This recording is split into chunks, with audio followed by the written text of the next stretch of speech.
இப்போ நம்ம இருக்கக்கூடிய ஏரியா பார்த்தோம் அப்படின்னா கோபிச்செட்டிப்பாளையத்தில் வந்து கள்ளிப்பட்டி சொல்லுவாங்க. கள்ளிப்பட்டின்ற அந்த ஏரியா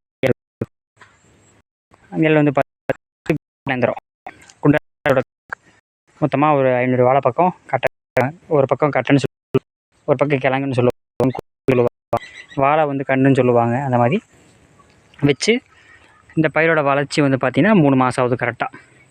ஒரு பிட்டாக வச்சுருக்காங்க. இது கீழ் பிட்டு, இது வந்து மேல் பிட்டு. ட்ரிப்பு தான் பாசனம் போட்டிருக்கு. ஒரு சராசரியாக ஒரு 5 மாதம் வாழையோட வளர்ச்சி எந்தளவுக்கு இருக்குமோ அதுக்கு ஈக்குவலாகவே வந்து பார்த்திங்கன்னா இதில் இருக்குது. பார்த்தா தெரிஞ்சிருக்கும். நல்ல ரிசல்ட் வந்து இருக்குது.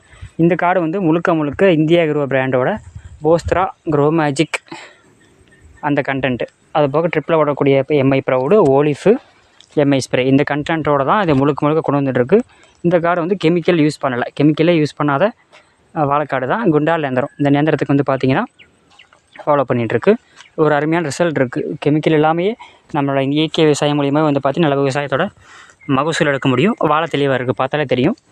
மற்ற ஏரியாவில் வந்து இதே பக்கத்தில் வந்து சருகு நோய் சொல்லுவாங்க, அந்த நோய் பாதிச்சிருக்கு. உதாரணத்துக்கு இந்த நோய் நம்மளோடல வந்து பார்த்திங்கன்னா கண்டினியூஸாக போட்டிருக்கு. ஒரு ரிசல்ட் இம்ப்ரூவ்மெண்ட் இருக்குது. இதுக்கு இன்ஜெக்ஷனும் பண்ணிக்கலாம். நமக்கு கீழே ட்ரிப்லையும் அல்லது தண்ணியில் கரைச்சி விட்ற மாதிரி அடி உரமாக வச்சுக்கலாம். ஒரு பெட்டரான ரிசல்ட் இருக்குது. இயற்கை விவசாயம் மூலியமாக வந்து பார்த்திங்கன்னா இந்தளவுக்கு ஈல்டு எடுக்க முடியும். 3 மாதம் தான் ஆயிருக்கு வாழை, 5 மாதம் 6 மாதம் ஆன அளவுக்கு ஒரு இம்ப்ரூவ்மெண்ட் இருக்குது. விவசாயி வந்து சந்தோஷமாக சொல்லியிருக்காங்க, நல்லாயிருக்கு அப்படின்ட்டு.